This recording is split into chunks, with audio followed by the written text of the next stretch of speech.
Back with an update so soon. Yes. Welcome back to Crazy Brave Homeschool. If you're new to my channel, my name's Ashley and I am a geeky, obsessed homeschooler of a third grader and a kindergartner. And on this channel, I love to talk about homeschool, show you guys lots of great resources that I get my hands on, some curriculum reviews, lots of updates. Yeah, I'm just here for a supportive, positive homeschool platform, which YouTube has really proven to be. So thank you for watching. This kind of feels like an update, again, even though I just posted one a week ago, but really this one has a concentration on curriculum and not necessarily what I'm using or what we have already dropped, but really the future of my homeschool and how I'm feeling about curriculum, like the value that it brings to me, how my perspective on what curriculum is actually really starting to shift. So I'm just eager to have this chat with you guys, and you know, I love connecting with you guys in the comments, so please feel free to find me there with any thoughts that you have on this. But we, as a lot of you know, follow a very Charlotte Mason approach to our homeschool. And that's really been the case for a long time. When we started homeschooling my daughter's kindergarten year, we were very much like interest led, and I was really into like unit studies and unschooling. And then with first grade, I found Charlotte Mason and I was like, oh, this is great. I mean, I love books. This is awesome. I definitely want to read good books, right?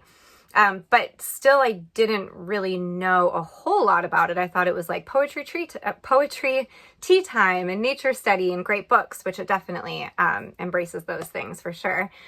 Then with second grade, I felt like I started getting a little bit more just influenced by the standards, you know, and where really a second grader ought to be at academically.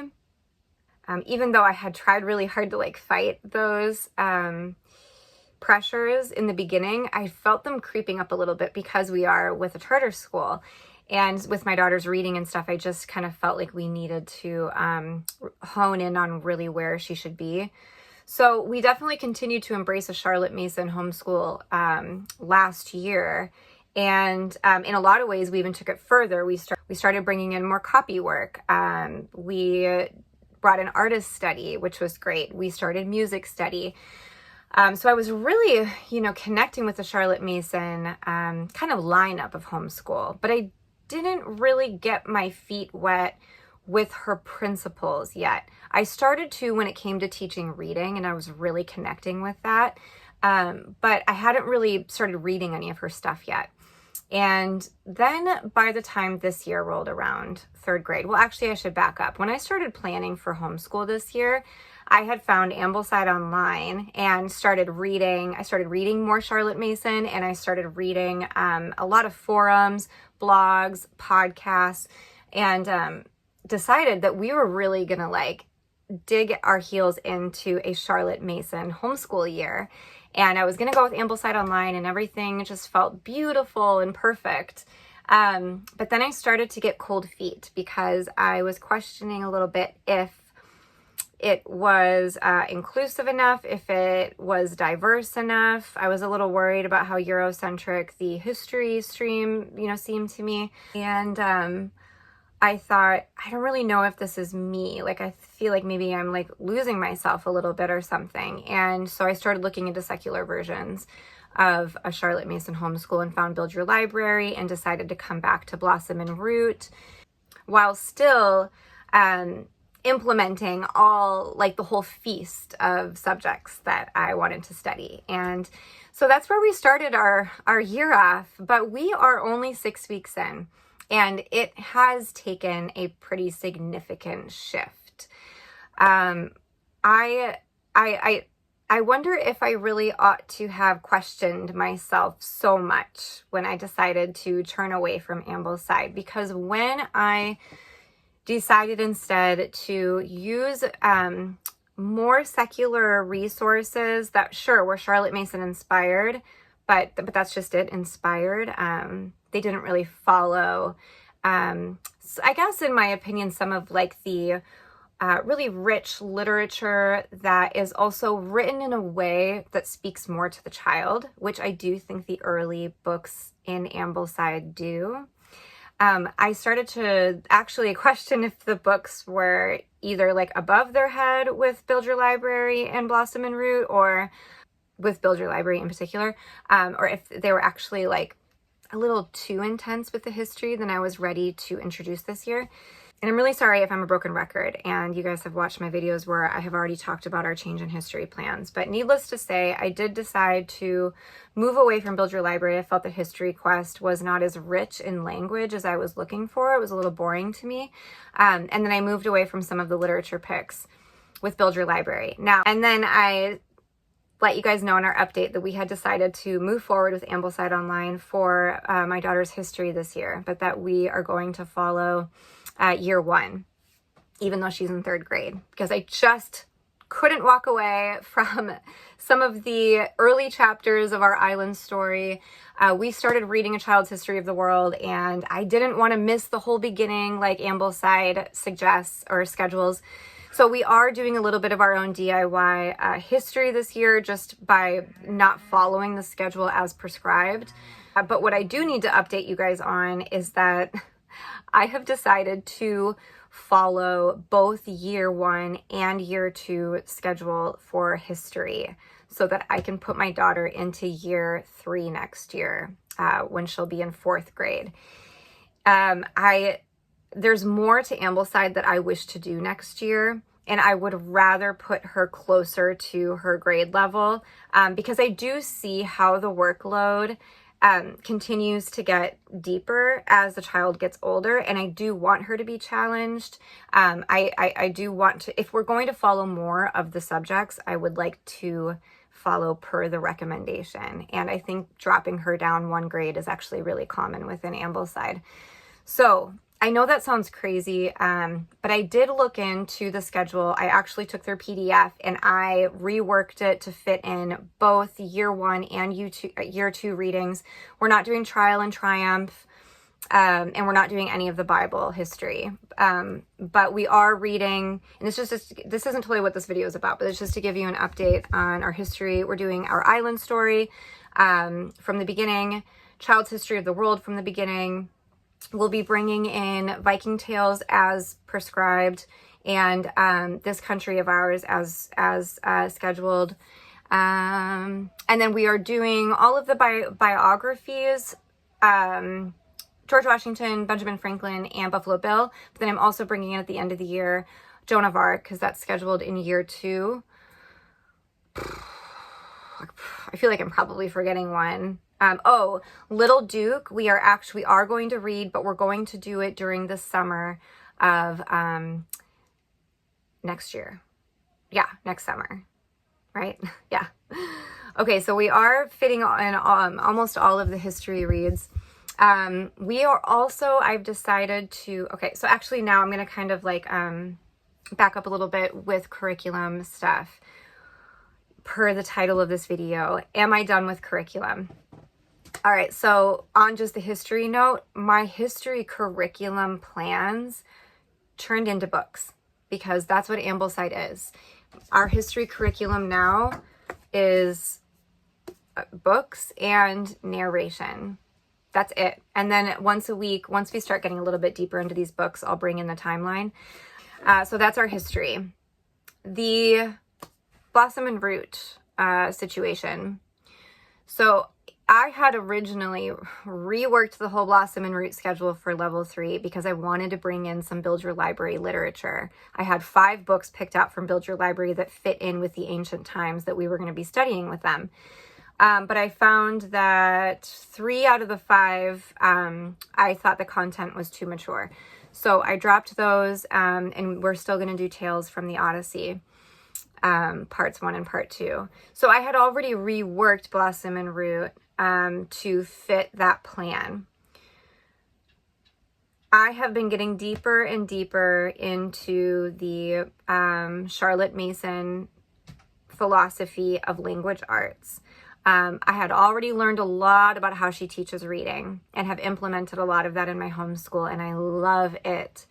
I had started touching on or digging a little deeper into how she teaches writing, because like reading, I started to get nervous that like my daughter was behind. And so I've just put a big focus on reading the last couple of years, which I think is good. Like, I'm really happy we're at where we are. But then I figured, okay, here we go. We're in 3rd grade. We need to learn writing and the mechanics of writing. And this is kind of what her charter school is expecting in some ways. And so I was like, well, how does Charlotte Mason do writing? Like, I know there's oral narration and then there's written narration in grade 4 and above. But like, what else? Is that it? Is that really it? I was not feeling terribly comfortable with that up until recently. And I had even purchased a very expensive writing program called Write by Number. I never have it out here to show you guys because it's so heavy.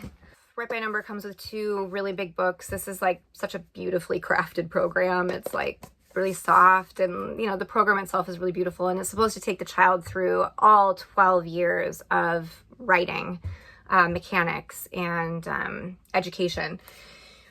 I am a writer and I enjoyed learning writing in school. I didn't necessarily enjoy all the mechanics, but I thought that we needed something like this. I started my daughter on this last year, and then we picked it back up this year, but it was always a struggle. Even when we were just doing the really, like, I never took this too far at all. We were just using it really gently. The first couple stages are gentle. It's just like, whatever. I've talked about it before, but the way it's laid out is very, very simple. I mean, the simplest writing program you'll ever use is literally what it says. It is very simple. That does not make it interesting. That does not make it fun. That does not make it enjoyable to use. This, in the beginning anyway, and I haven't read the whole program, so I'm not going to say we're not going to come back to this, but the beginning anyway is literally teaching the student how to write, this is a term I never heard, but the hamburger paper, where you have your intro, your 3 body paragraphs, and your conclusion. I've always known it as a 5-paragraph thesis. But anyway, I've been thinking about that type of writing lately, and how it's really not the way I want to introduce writing to my child. I want to introduce a love for writing. And I think that that is more effectively done through living books and through poetry. It's not through this. This is to check off that you have taught your child so-and-so mechanic or technique of writing. And so I've decided not to use Write by Number. I've started really looking deeper into how Charlotte Mason approaches writing. And she really believed that the child's voice matters so much. And in fact, this is different. It's a different approach even to how like neoclassical teaches writing, where like classical or neoclassical really teaches writing by mimicking great voices and great writing. And Charlotte Mason, you know, believed that to a degree because, you know, she thought that the best way to read was to read the greats, you know, but she also believed that a child's voice in writing should come first, and really, really matters in the long run to be a solid writer. And so, and that voice comes out through first oral narration and then through written narration. And through written narration, over time, over the years, the child will start to build writing fluency, but also organization. The mechanics come through with copy work and learning, you know, all of the necessary parts of speech and punctuation. I'll just say real quick that we do bring in some extra grammar to teach those mechanics, but that through copy work and through written narration, eventually, the mechanics of writing start to unfold. And then it's really not, and then through, you know, the written narrations will get longer through middle school. And then once high school hits, that's where composition should begin. And that really makes sense to me. I just can't believe that these elementary kids are expected to do composition. It's just like so crazy. But in high school is really where the different styles of writing are introduced, but it's done from the students' written narration. So they are taking their written narration and they are crafting it and learning how to edit it themselves into a solid piece of writing. And I can totally see how this just absolutely brings out a child's voice. And through the years, the child gets to know their own voice. I mean, that's so amazing. And they're not writing, and certainly they may have to write about certain topics that they don't absolutely love, right? Kids are going to read books that they might not connect with, and they're still expected to do a narration, and comprehension is expected there. But what I am finding with some of the writing exercises that I'm coming across in sort of the more conventional route are these arbitrary arbitrary writing topics that my kid just might not connect with, just doesn't want to write about. And listen, I know that there are a lot of creative ways to go about writing, like so many. Like you could easily come up with topics that your kids are really excited about and teach them how to write.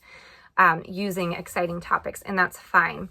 What I am just loving the thought of, though, is to fall into a philosophy that that allows me to just trust the process and to trust the fact that my daughter will find her voice through this technique of narration, and that once high school hits, we will be fully equipped to take those narrations and to start crafting solid pieces of writing. So what I'm saying is this is what we're doing. This is what we're doing for writing. I am letting myself fully fall into Mason's principles of oral narration. And then next year we will start some written narrations, and we are just going to go with it. Okay, so I mean, I couldn't bring in nothing for writing though. You guys are rolling your eyes. There was one, and only because I have it and I know that she's going to enjoy it. So we're doing our oral narrations, and then once a week her and I are doing this journal together. We're 20 pages deep, and she and I probably shouldn't show it, but anyway, she writes a page and then I write a page per whatever prompt is on there. So this is cute. This is in our morning basket once a week, and we're really enjoying it. Okay, so we have dropped Write by Number. We dropped Build Your Library. I do need to get back to Blossom and Root though, because you guys, this is the teacher guide, and it used to be about that fat and now it's this thin because I have cut a ton of stuff out of here. So on the topic of writing mechanics and curriculum and whatever, what also kind of ties in with that is novel study. So I have been feeling, and it wasn't just because she didn't like Alice in Wonderland. I have really been feeling like ever since, I really started planning for the year this summer, I was thinking, how do I feel about novel studies? I kind of feel like she's a little young for literary analysis, kind of like with writing. You want them to come to writing with joy and with, I think a lot of freedom. You want them to come to reading with joy and freedom to, for the most part, read what they want to read, and then introduce them to books that you think they're going to enjoy, and to introduce them to stretch books, books that are going to expand your imagination and your understanding of people and dynamic characters, dynamic stories. Yes, 100% yes. I think that's great. But the deal with novel study, and Blossom and Root is known for doing these things very gently, and I really appreciate that. We had a great year with year one with them. It didn't really get into we weren't reading chapter books, so it didn't really get into any of that, but it was fun. We made little story baskets and stuff. It was great. With year three, it does start getting into some literary analysis where you are introducing concepts like plot and setting and main character and protagonist and antagonist and point of view. That's all fine. I don't necessarily think that she's too young to introduce these concepts. Do I think they're boring? Yes. And do I think that she has to know those concepts in order to appreciate a book? No. So I got curious. I was like, how does Charlotte Mason feel about novel studies? And so I did some digging, and she wasn't a fan. Literary analysis is incredibly important. It encourages critical thinking. I think critical thinking is incredibly important now at 8 years old. But she felt that it killed a story to tear it apart. And I don't think Blossom and Root's doing that at all. I think that, like I said, they're gently introducing things like plot and story elements and whatnot. But I don't think it's necessary to do yet. I don't want to take a book. First of all, I don't want to take a book that she's not enjoying, like Alice in Wonderland, and be like, okay, so this book that you hate, let's talk about the main characters and the setting. And, you know, we did like this little literature project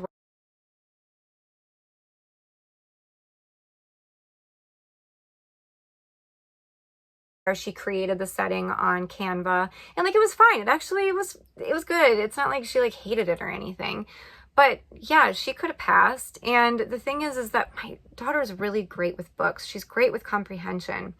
She's great with foreshadow.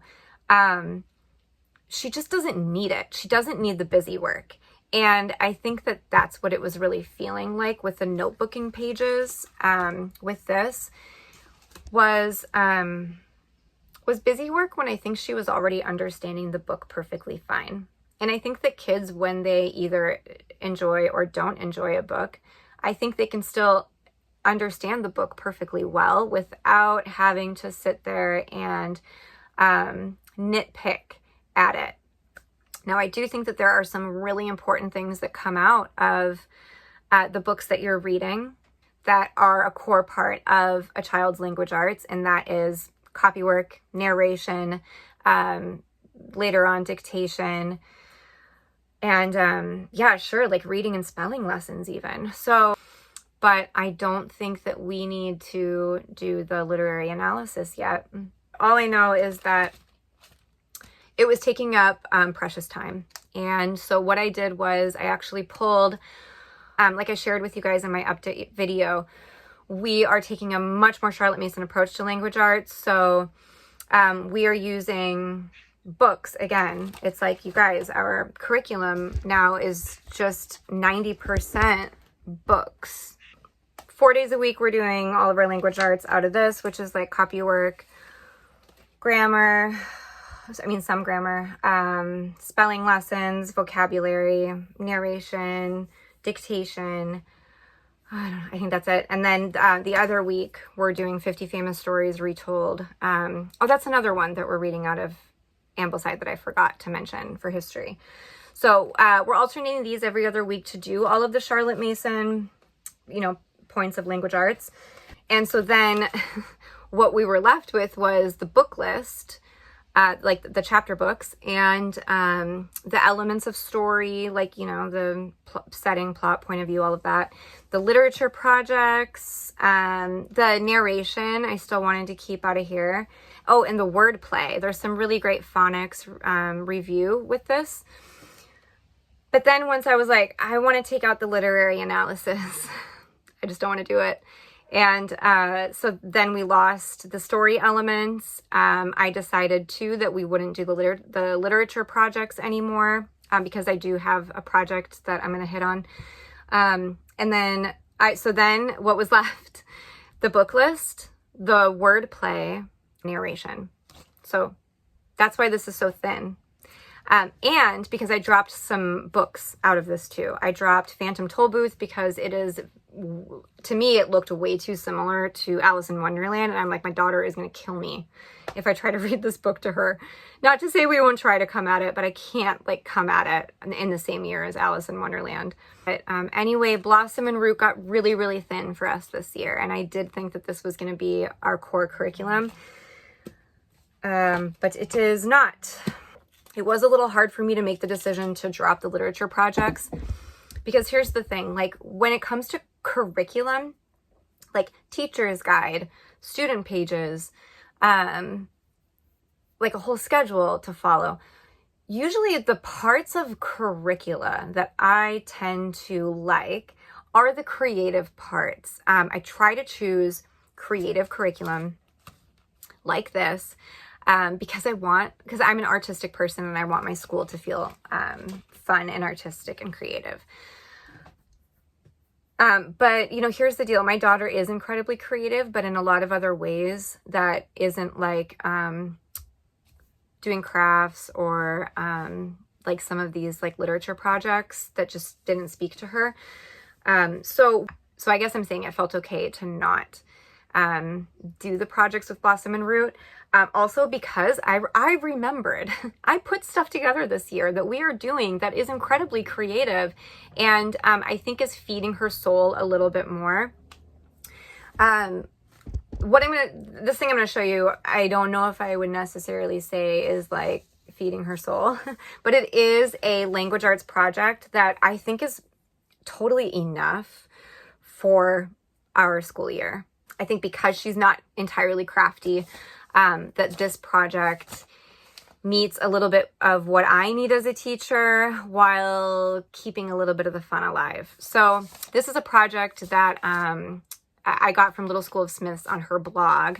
Her kids are definitely lovers of art, I think, and lovers of drawing. But we are doing a project after every single book that we read this year.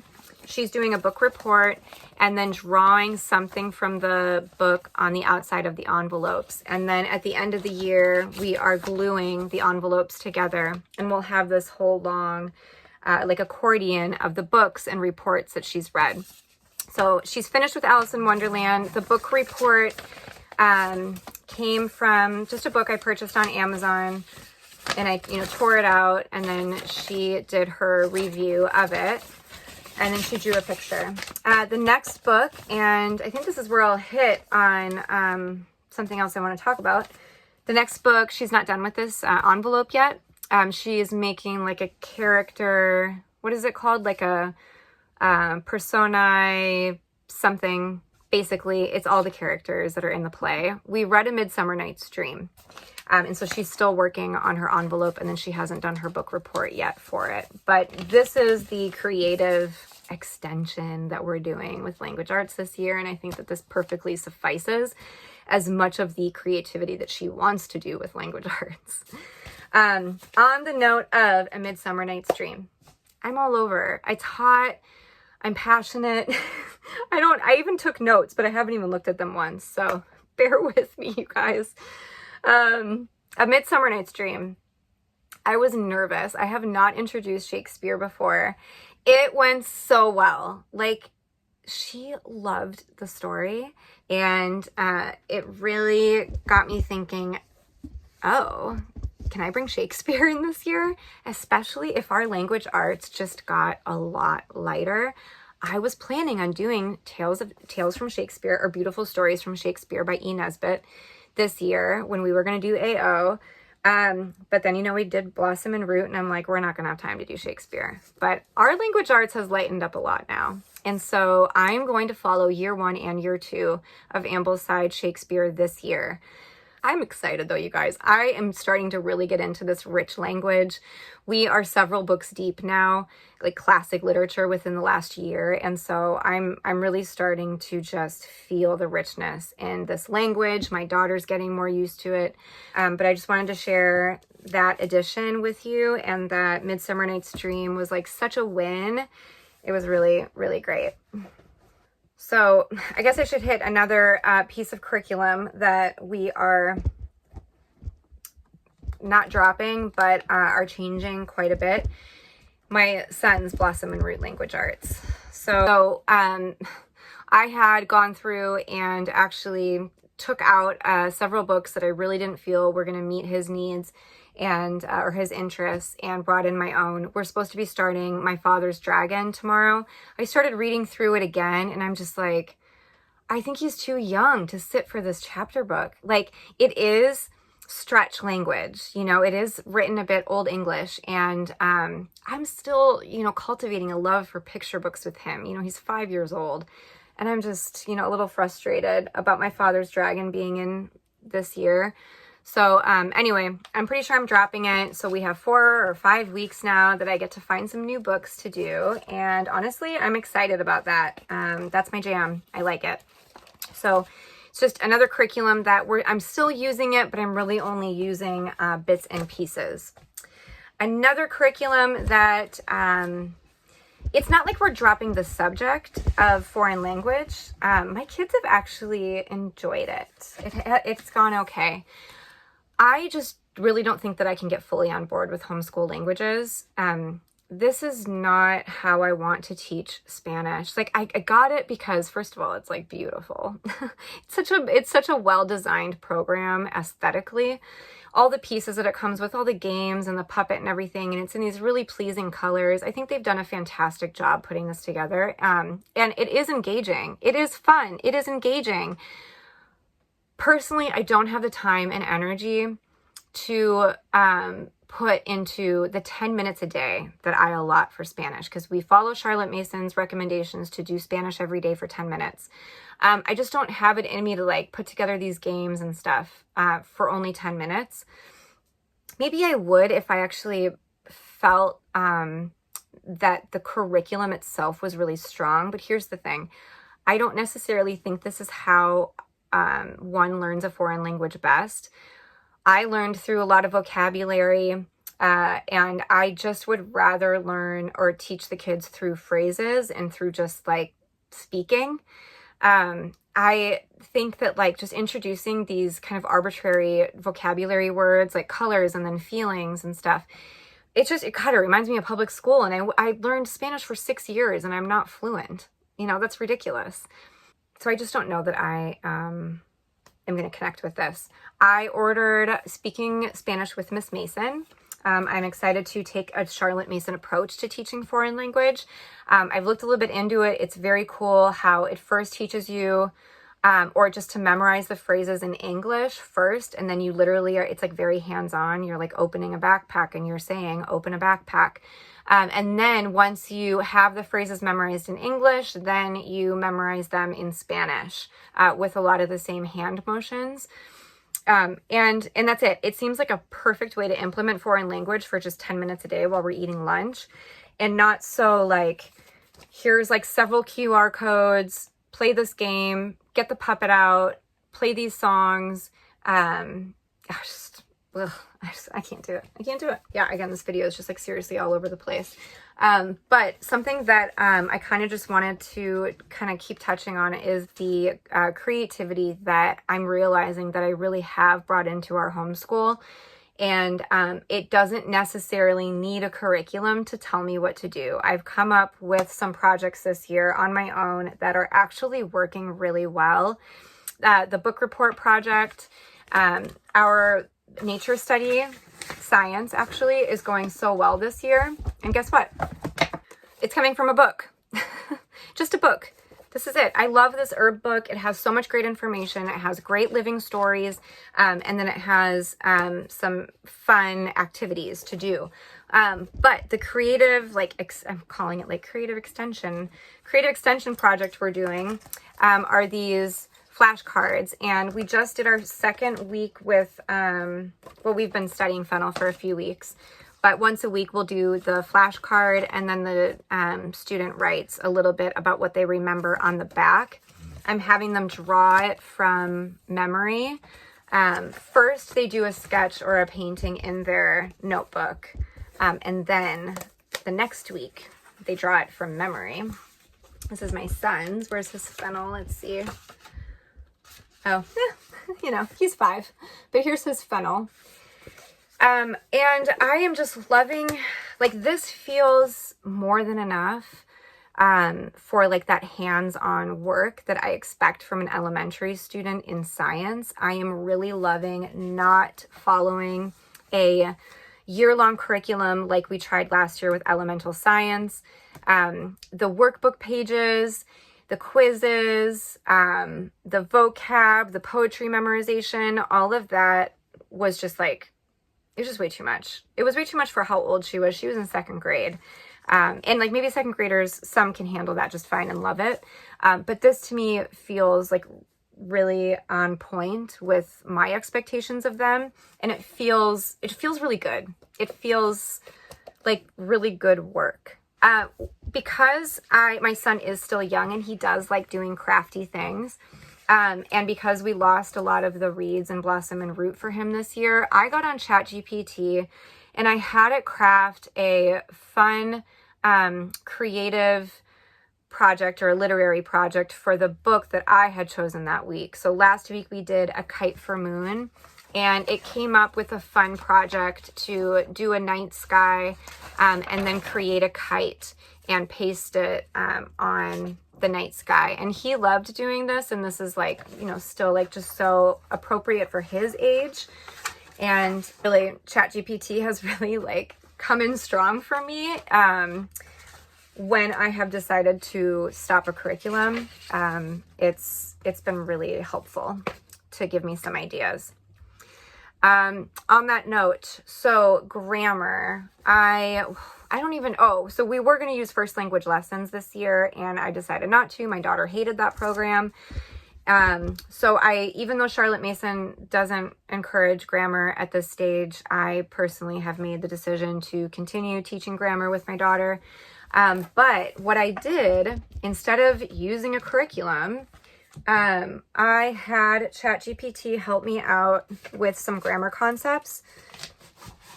And like, I knew the parts of speech I wanted her to learn this year, and then I knew some other things I wanted her to learn, like seasons, abbreviations, how to write a letter, how to address an envelope, like things like that.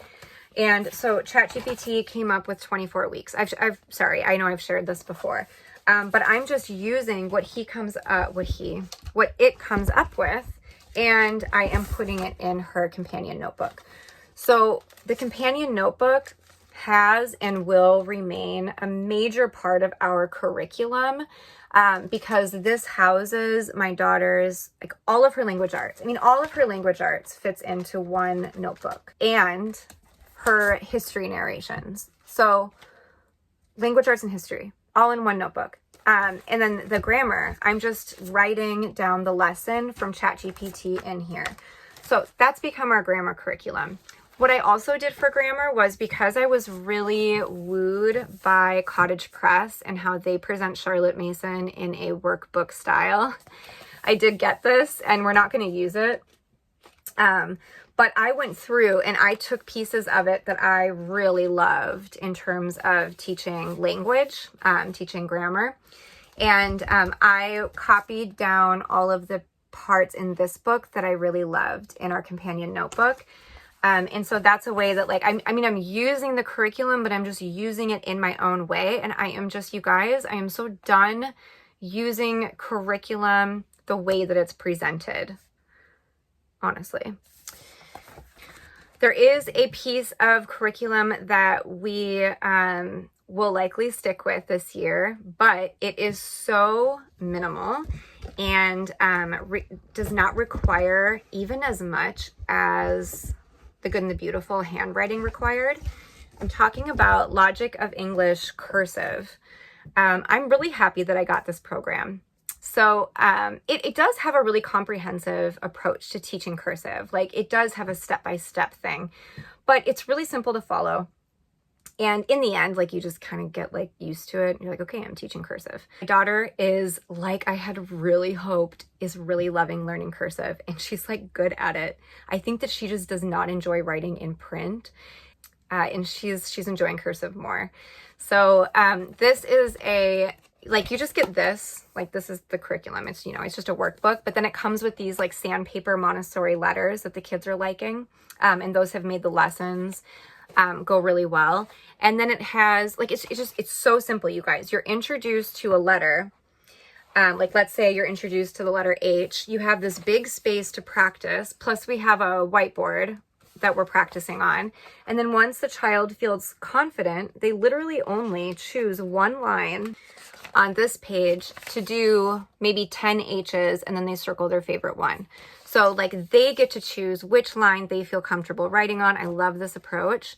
And then that's it. I know that as this program goes on, they will start writing words like this. But this is just a really gentle approach to learning cursive. Okay, and you guys, honestly, the rest of our curriculum is books. Like, and obviously this isn't all of it. We have a bunch of history books that we're using, but it's just like, you know what I mean? It's just like most of it is just living literature. And this is the stuff that is working so well. And this is really too what has made me just come back to wanting to do the Charlotte Mason method with my homeschool like I had planned back in like February of last year, because the stuff that is working so well this year is all book-based curriculum. A couple of those other things that I haven't mentioned yet would be our geography. The geography has been really lovely. It requires this book. I do a little drawing on the chalkboard, which isn't even necessary, but I enjoy it. And then I have my kids take their narration notebooks and copy the drawing on the chalkboard, you know, like this. And then they just tell me one sentence about what they kind of remember from the Charlotte Mason lesson. Loving geography this year. I had planned to bring in Memoria Press States and Capitals, but I don't even have it yet. And I don't really feel like I need it right now. We're still doing our U.S. state memorization map work 2 mornings a week. But this is like our core geography. It's a book and it's a notebook and it's perfect. Another book that's just going super, super well is our handicrafts. So talk about another way to like keep creativity, going, is the handicrafts that we do every week. I love these because they all, I mean, it's handiwork. So like obviously the crafts serve a purpose, which my daughter likes. We're cruising through this. We do one craft a week and it comes out of just a simple book. I love that. Another subject is our studio art, and it comes out of a book and our sketchbook. The kids are really starting to jive with this. We've had a couple good weeks. It was a little stagnant at first, but they had a great week last week.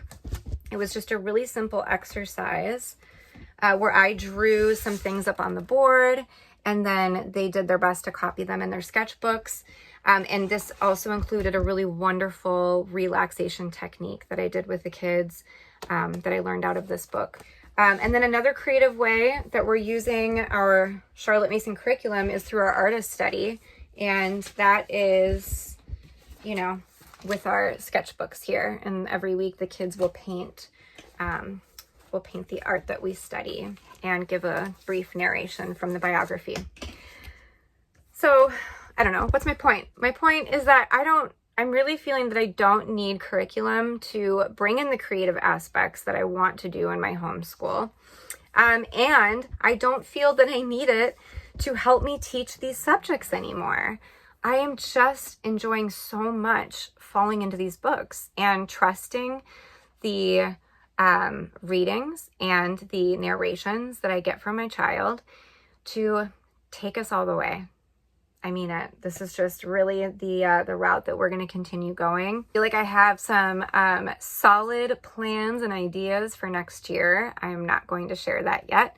I do want to make a video soon about how I foresee the future of our homeschool. But as always, I've had a lot on my mind about where I want our homeschool to go. And oh, okay, one more thing. Speaking of where our homeschool is going. One thing I did want to bring up, and I'm really not going to get into this right now at all because this could be a whole video on its own, but because we have chosen to go the Ambleside route for history, I am very aware that it is very Eurocentric, and I am coming up with ideas on how to work with that to make sure that I'm representing my values, our family's values within our history, education. But because we decided on Ambleside this year, very last minute, I do have some books from Build Your Library for ancient times. We have Gilgamesh the King and the Great Wall of China and Indian folk stories. We have all these great books that were recommended with level 1. So I have those. I'm hopefully going to figure out how to weave some of those picture books into our year. But there is one spine that I am really planning to use, and it is actually from the Blossom and Root book list. It's called One World, Many Religions. This is by Mary Pope Osborne. And so the spine that comes before this in Blossom and Root is called Creation Stories from Around the World. I had to drop that. I don't think I mentioned that. I dropped the mythology too. It's just my daughter's not connecting with those stories. And so we dropped that. But halfway through Blossom and Root, this book is brought in. And this is a little bit more our jam. She's very inquisitive about just people and their beliefs. And so I think that we're really going to enjoy reading this together.